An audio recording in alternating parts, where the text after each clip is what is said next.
Hi everyone, this is part two of the Cell Salt series, and I'm continuing my thoughts on Sagittarius, which is associated with the cell salt silica. And I think in the first part I went right into the actions, indications, these kinds of things. But I guess in this part of it, because I covered most of the generally the diseases that can be affiliated with this sign, this astrological sign, and I think it's probably better to get right into the root words of what Sagittarius actually means, because Sagitta means the arrow, swift, fleet, sharp, and it points to the center of the universe. And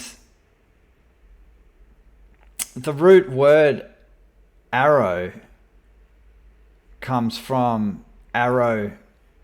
It's connected to the word arrogance.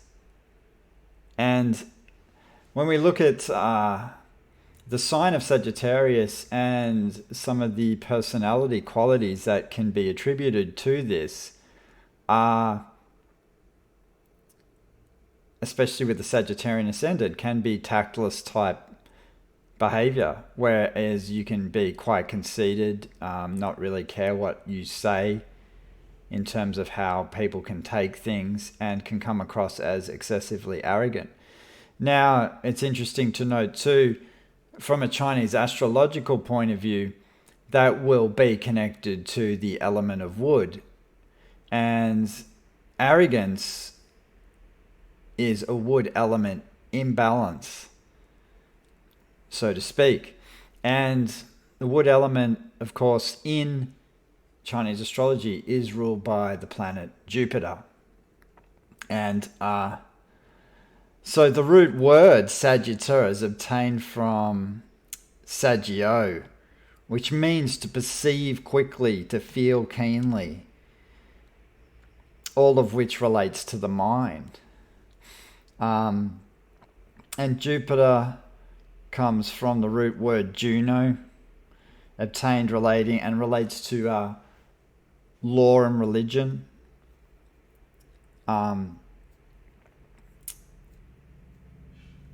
And the law and religion also rule the wood element in Chinese astrology, which is definitely attributed to the planet Jupiter as well. So the root words and meanings are significant when it comes to looking at these kind of things. And especially in George W. Carey's work, he gets right into the etymology of words. And so there's this emphasis on the mind. This is what I really want to talk about here with this salt, because there's this emphasis on the mind and clarity of thinking. So the ancient Greeks considered Zeus or Jupiter as the divine personification of heaven, and who was hurling the lightning rays of thought. So I guess the thunderbolts from the planet Jupiter are considered the lightning rays, but the lightning rays of pure mind and intellect, which really comes to mind from this. And when we look at the houses that are ruled by this Sagittarius configuration, is the ninth house, and opposite that is the house of Gemini. So Gemini is considered the lower mind, whereas Sagittarius is considered the higher mind. And there's references to George W. Carey's work where the arrow or the sacral center and the emphasis on the thighs and the hips have a connection with Aries and the connection to the pineal and pituitary glands. which silica kind of represents as well, because silica as a salt is very, very important for memory. This is one of the key salts for it.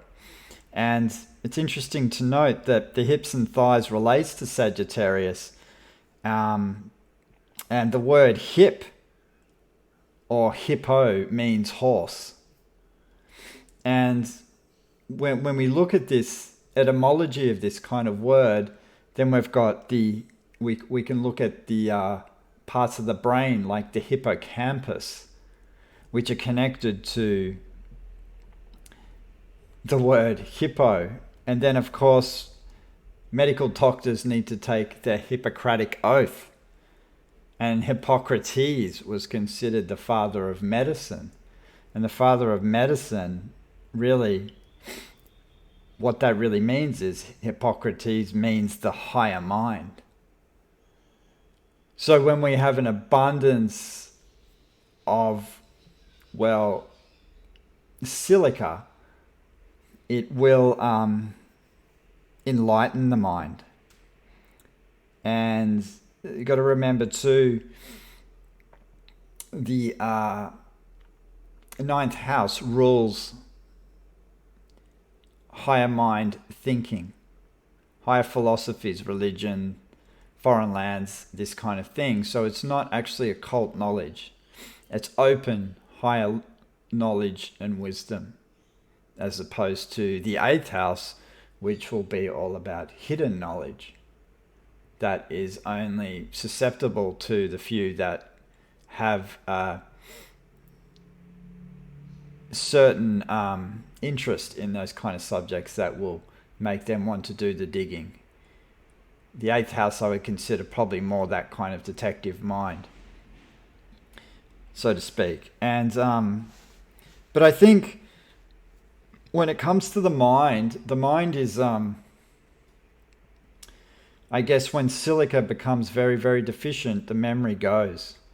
And there's a saying George W. Carey said that a deficiency of silica in the connective tissues between the cerebellum and the cerebrum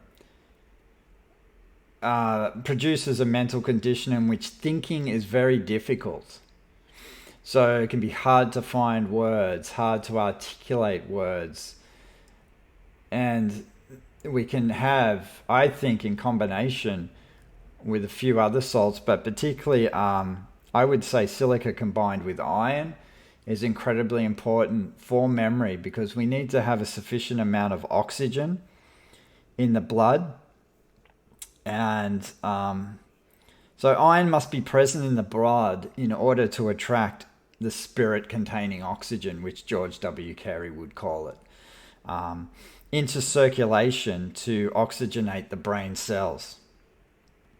So, and he would state the importance of these salts used together are really critical, because this is what will enable us to have a sufficient memory.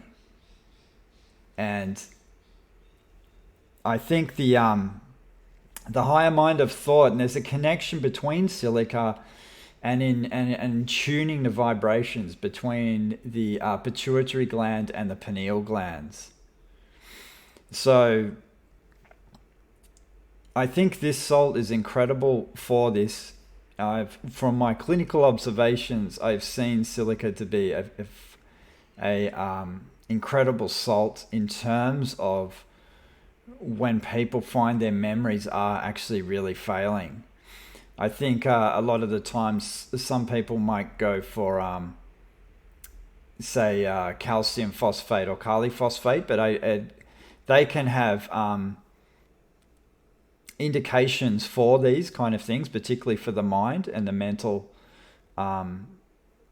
the memory. But I would say that those kind of salts are more for when you need to be really able to concentrate.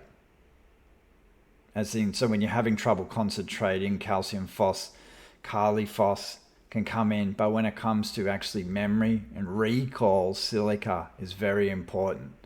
So, and that in combination with iron we will need to have a sufficient amount of both of these in our blood, in the blood chemistry.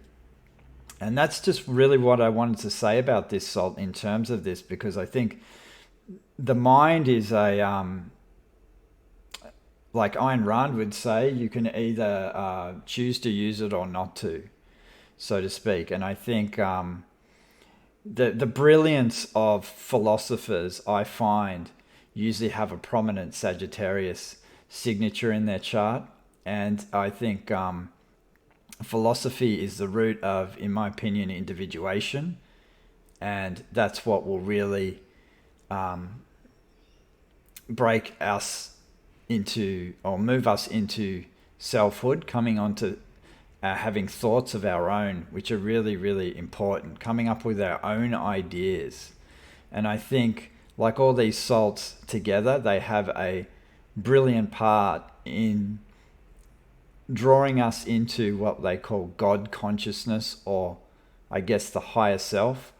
And if you've studied George W. Carey's work, well, he would just call it Christ consciousness. This is a vibration that comes from when we're all in balance and harmony, and we have sufficient amount of these minerals in our blood, then we will so-called have God consciousness. And this is an incredible thing I've been studying and looking into. And over the years, seeing these salts clinically has just been amazing. And like I pointed out in other videos, these are my backup salts and to go to when it comes to herb medicine not doing the adequate job that I find needs to be done clinically. So I just wanted to say that about Sagittarius in this part too.